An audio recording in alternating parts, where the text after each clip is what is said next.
तो साथियों इस वीडियो में आपका पहला नंबर पॉइंट है कक्षा कक्ष में बहुभाषिकता एक संसाधन के रूप में। साथ ही साथ साथियों एक शिक्षक के रूप में यह किस प्रकार से संसाधन है इसकी भी हम लोग चर्चा करेंगे। तो बिना समय गवाए चलिए आज के इन महत्वपूर्ण बिंदुओं को समझने का प्रयास करते हैं। आप हमारे यूट्यूब चैनल पर नए हैं तो चैनल को सब्सक्राइब जरूर कर दीजिएगा और साथियों वीडियो को लाइक जरूर कीजिएगा और इसे अपने दोस्तों तक भी शेयर जरूर कीजिएगा जो भी सीटेट जुलाई 2025 के एग्जाम की तैयारी कर रहे हैं।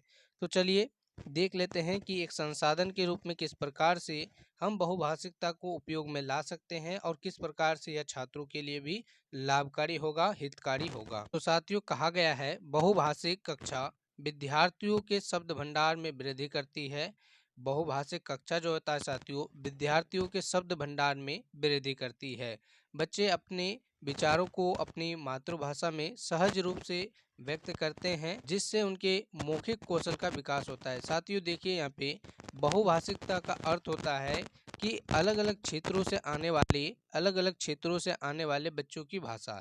ठीक है साथियों, एक कक्षा कक्ष में अनेक इलाके से बच्चे आते हैं पढ़ने के लिए। ठीक है साथियों, एक विद्यालय में अनेक जगह के छात्र पढ़ने के लिए आते हैं और साथियों इन छात्रों की भाषा भी अलग अलग होती है क्योंकि अलग अलग क्षेत्रों से जो भी कैंडिडेट आते हैं, जो भी छात्र आते हैं, वहाँ पे बोली जाने वाली क्षेत्रीय भाषाएं अलग अलग है। ठीक है साथियों, इसलिए जब वो कक्षा में प्रवेश करती है, विद्यालय में प्रवेश करती है, तो वहाँ पे अनेक भाषाओं का मेल हो जाता है जिसे हम लोग बहुभाषिकता कहते हैं। बहुभाषिकता का गुण बच्चों में रचनात्मकता, जैसे कि साथियों रचनात्मकता, क्रिएटिविटी या सृजनात्मकता, आप इसे जानते होंगे और सीटेट के एग्जाम में सृजनात्मकता से संबंधित कई पॉइंट आपके एग्जाम में पूछे जाते हैं।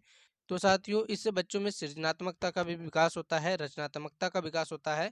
बच्चे अनेक शब्दों का उपयोग करके साथियों अपने मौखिक या लिखित साथियों उत्तर में जोर दे पाते हैं, उसमें जो है लय ला पाते हैं। जैसे कि साथियों यदि बच्चे अनेक शब्दों का प्रयोग करेंगे, अलग अलग बहुभाषिकता वाले शब्दों का प्रयोग करेंगे अपने किसी भी लेख में, तो इससे उसके लेख की रौनक भी बढ़ेगी। इसीलिए आपको साथियों एक संसाधन के रूप में हमेशा इसे देखना है और इससे साथियों बच्चों में रचनात्मकता भी आएगी, क्रिएटिविटी भी आएगी। तो आशा करते हैं कि इसे आप समझ गए होंगे। चलिए उसके बाद आगे के पॉइंट्स को देख लेते हैं।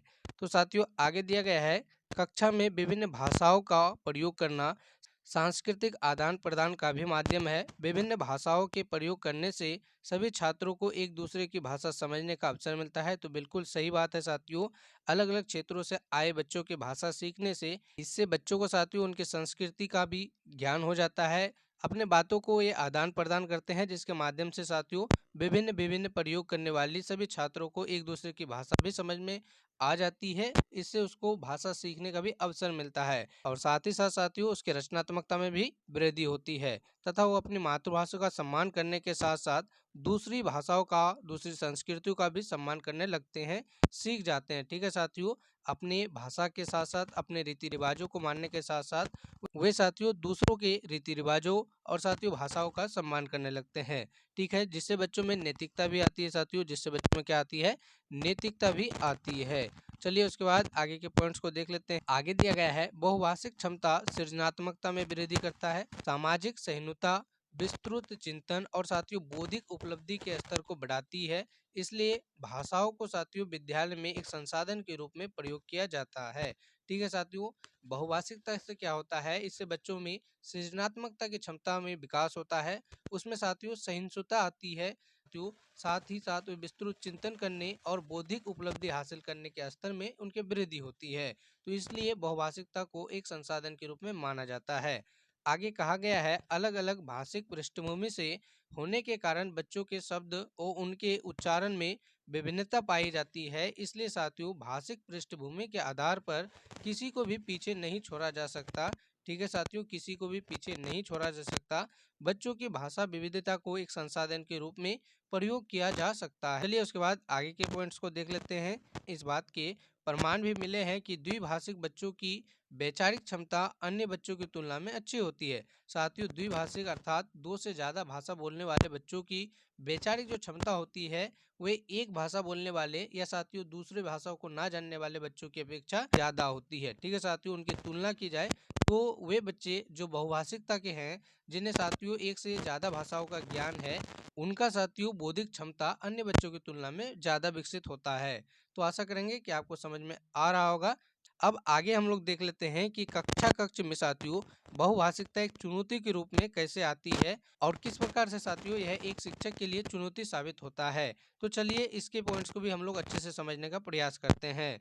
तो साथियों अपने सीटेट के एग्जाम को क्वालिफाई करने के लिए और बेहतरीन अंकों के साथ साथियों अपने एग्जाम को पास करने के लिए आप लोग वीडियो को गौर से जरूर देखिए और साथ ही साथ सीटेट की कंप्लीट तैयारी के लिए साथियों, चाहे आपका पेपर 1 हो या फिर आप पेपर 2 के स्टूडेंट है साथियों, सीटेट की कंप्लीट तैयारी के लिए केवल 99 रुपये में साथियों आप अपनी तैयारी को कर सकते हैं, जिसमें साथियों आपको आपके पेपर के लिए कंप्लीट सभी सब्जेक्ट के साथियों topic wise theory, previous year के सभी पूछे गए प्रश्न साथियों और साथ ही साथ 300 प्लस प्रैक्टिस क्वेश्चन प्रत्येक सब्जेक्ट में, अर्थात टोटल 1500 प्लस प्रैक्टिस के क्वेश्चन आपको प्रोवाइड कराए जाते हैं। तो साथियों नीचे दिए गए इस नंबर से संपर्क अवश्य कर लीजिए। कंप्लीट सिलेबस रहेगा साथियों जो आपको केवल 99 रुपये में दिया जाता है। तो दिए गए इस नंबर से संपर्क अवश्य कर लीजिए ताकि आप अपने तैयारी को बेहतर कर पाए और बेस्ट अंकों के साथ साथियों अपने एग्जाम को क्वालिफाई कर सकें। तो हम लोग देख लेते हैं कि बहुभाषिकता किस प्रकार से एक शिक्षक के रूप में चुनौती है, इसे भी समझने का प्रयास करते हैं। तो पहला पॉइंट दिया गया है बच्चों पर क्षेत्रीय भाषाओं का प्रभाव। बच्चों पर क्षेत्रीय भाषाओं का प्रभाव। भारत एक बहुभाषी वाला देश है, ठीक है साथियों। यहाँ अनेक प्रकार की भाषाएं बोली जाती है क्योंकि भारत में साथियों विभिन्न इलाकों में विभिन्न क्षेत्रों में अलग अलग भाषाएं बोली जाती है। तो भारत एक बहुभाषी वाला देश है। विभिन्न क्षेत्रों की अपनी अपनी भाषा होती है साथियों और क्षेत्रीय भाषाओं का छात्र पर प्रभाव पड़ता है जो कि शिक्षण प्रक्रिया में एक चुनौती के रूप में आती है, ठीक है साथियों। मान लीजिए आप कक्षा कक्षा में पढ़ा रहे हैं एक शिक्षक के रूप में और वहाँ पे साथियों अनेक इलाकों से आए बच्चे हैं, ठीक है साथियों, जहाँ की क्षेत्रीय भाषाएं अलग अलग है। तो इस कक्षा में साथियों आपके बातों को यदि आप हिंदी मीडियम से पढ़ा रहे हैं साथियों, तो जो अन्य क्षेत्रों से आए हुए बच्चे हैं साथियों उनको अच्छे से नहीं समझ में आएगा।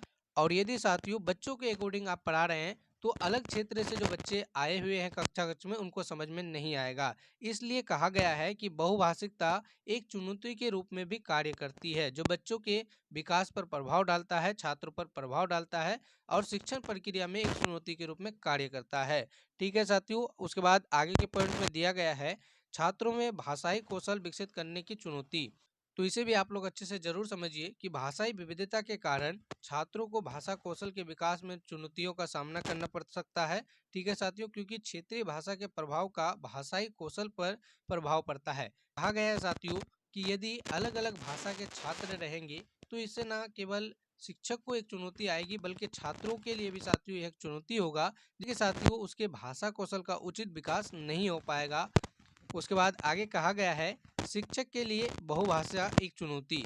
तो साथियों शिक्षक के लिए तो बहुभाषा एक चुनौती के रूप में कार्यरत होगा ही, क्योंकि अलग अलग छात्रों को किसी एक भाषा के माध्यम से समझाना, क्योंकि आप एक शिक्षक है तो साथियों आपको तो हर क्षेत्र की हर बच्चों की अलग अलग भाषा आपको तो नहीं आती होगी। आप किसी एक भाषा हिंदी या इंग्लिश या किसी साथियों क्षेत्रीय भाषा गुजराती मराठी का यूज करते होंगे। तो साथियों यहाँ यदि अलग क्षेत्र से आए हुए हर बच्चे की अलग अलग भाषा है तो यह आपके लिए चुनौती हो जाता है कि किस प्रकार से आप अपने बातों को उनके सक्षम रखेंगे और साथियों उनको समझाने का प्रयास करेंगे। तो साथियों कहा गया है यदि किसी शिक्षक को अपने क्षेत्र से दूर किसी अन्य क्षेत्र में पढ़ाने के लिए कहा जाता है, तो साथियों मान लेते हैं कि आप बिहार के रहने वाले हैं और साथियों आपकी जॉब हो जाती है साथियों राजस्थान में।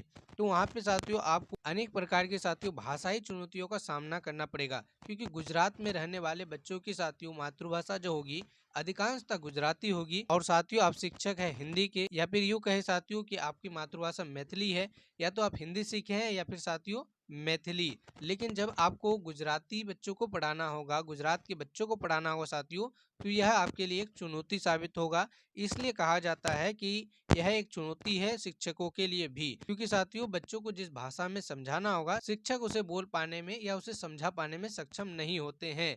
हर भाषा को एक शिक्षक के रूप में जानना साथियों यह बहुत ज्यादा कठिन होता है और काफी महत्वपूर्ण चुनौती भी है, ठीक है साथियों। और साथ ही साथ आपको बता दें कि यह पॉसिबल भी नहीं है कि एक शिक्षक के रूप में साथियों आपको प्रत्येक भाषा का ज्ञान हो, यह पॉसिबल भी नहीं है, ठीक है साथियों। तो एक चुनौती हो जाती है यहाँ पे जहाँ वह शिक्षक है वहाँ वह भाषा नहीं जानता है तो उस क्षेत्र में बोली जाती है, जो उस क्षेत्र में बोली जाती है साथियों शिक्षक को भाषा नहीं आती है तो वहाँ शिक्षक द्वारा बच्चों को पढ़ाना एक चुनौती हो जाता है, ठीक है साथियों। आशा करते हैं कि आपको पॉइंट समझ में आ गया होगा। आगे कहा गया है भाषा के प्रति बच्चों की रुचि और योग्यता का अभाव। साथियों देखा गया है कि भाषा के प्रति बच्चों की रुचि में भी कमी है और साथियों उनकी योग्यताओं में भी कमी देखी गई है। आगे दिया गया है भाषा शिक्षण की समस्याओं में से एक समस्या है कि छात्रों में भाषा के प्रति रुचि और प्रवृत्ति की कमी होती है, जिससे भाषा शिक्षण का कार्य अधिक चुनौतीपूर्ण हो जाता है। जिससे क्या होता है साथियों, भाषा सिखाना और साथियों उसके भाषा कौशल का विकास करना, उनमें साथियों भाषा कौशल का विकास करना और भी चुनौतीपूर्ण हो जाता है। जब तक साथियों उनमें योग्यता का विकास और उनमें साथियों सीखने की ललक अर्थात रुचि पैदा नहीं होगी, तब तक साथियों एक शिक्षक के रूप में आप कभी भी साथियों उसे शिक्षा थोप नहीं पाएंगे। जब तो यह भी साथियों कहीं ना कहीं एक महत्वपूर्ण चुनौती है कि बच्चों में रुचि की कमी और साथियों योग्यता का अभाव उसे भाषा सीखने के, उसके भाषा कौशल विकास में साथियों काफी चुनौतीपूर्ण होता है। तो यह भी आपको समझ में आ रहा होगा। चलिए उसके बाद आगे के पॉइंट्स को देख लेते हैं। आगे दिया गया है भीड़ भाड़ वाली कक्षाएं, अधिक भीड़ भाड़ वाली कक्षाएं। तो साथियों भीड़ भाड़ वाली कक्षाओं में न केवल भाषा सिखाना एक चुनौती होगा, बल्कि साथियों इस कक्षाओं को संचालित करना भी एक चुनौती होगा। क्योंकि जहाँ पे साथियों भीड़ भाड़ वाली कक्षाएं होगी, वहाँ के बच्चों को ही संभालना साथियों एक टीचर के रूप में आपको एक चुनौती होगा। क्योंकि हर चीज की एक लिमिट होती है, तो साथियों कक्षा में छात्रों को भी लिमिटेशन होना चाहिए। लेकिन यदि आप गांव या साथियों छोटे मोहल्लों में जाएंगे, तो वहाँ साथियों ना क्लास की व्यवस्था है और ना ही साथियों शिक्षकों की भरपाई है। कम शिक्षक ज्यादातर बच्चों को देखते हैं और साथियों क्लासेस की भी प्रबंधन ठीक से नहीं है। तो साथियों 3-4 क्लासेस को मर्ज करके एक क्लास बनाया जाता है और उन क्लास के सभी छात्रों को किसी एक शिक्षक को देखना होता है। अधिकांशतः साथियों प्राइमरी स्कूल की यह व्यवस्था है। खासकर साथियों यदि बिहार की बात करें तो यहाँ की स्थिति तो और भी दयनीय है। ठीक है साथियों, तो भीड़ भाड़ वाली कक्षाओं में भाषा कौशल का विकास करना काफी चुनौती हो जाएगा। क्योंकि आमतौर पर शिक्षक की भाषाओं को प्रभावी ढंग से पढ़ने की क्षमता को कम कर देती है और साथ ही साथ साथियों विद्यार्थियों के भाषा शिक्षण को भी प्रभावित करती है।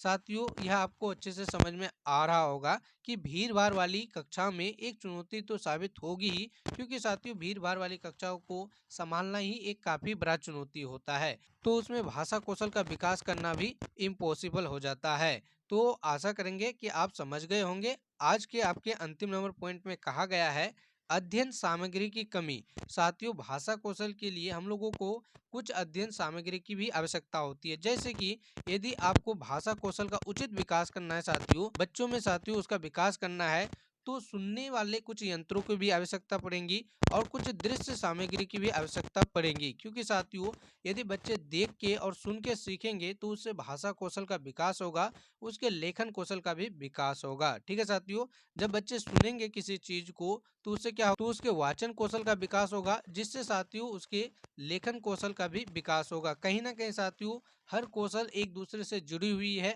आपको बता दें साथियों भाषा कौशल को 4 भागों में बांटा गया है और चारों भाग साथियों कहीं ना कहीं आपस में जुड़े हुए हैं।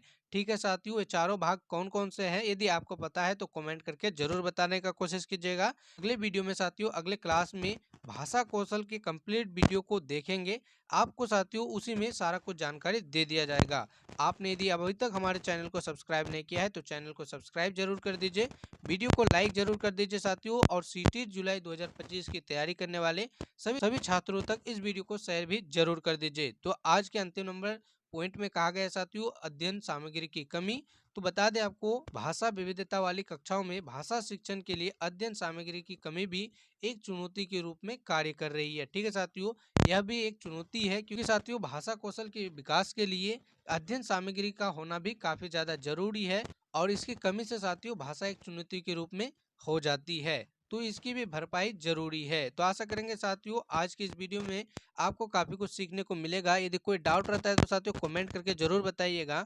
और साथियों आपको बता दें सीटेट जुलाई 2025 की कंप्लीट तैयारी के लिए काफी कम फी केवल 99 रुपए में आप इस दिए गए नंबर से कनेक्ट अवश्य कर लीजिए, जिसमें साथियों आपके पेपर चाहे आप पेपर 1 के स्टूडेंट है या फिर पेपर 2 की, केवल 99 रुपए में साथियों आपको कंप्लीट तैयारी के लिए टॉपिक बाय थ्योरी प्रत्येक सब्जेक्ट के साथियों प्रीवियस ईयर के क्वेश्चन, प्रैक्टिस के 300 प्लस क्वेश्चन साथियों सभी कुछ आपको प्रोवाइड कराए जाते हैं। तो हम लोग मिलेंगे अगले क्लास में साथियों अगले वीडियो के साथ।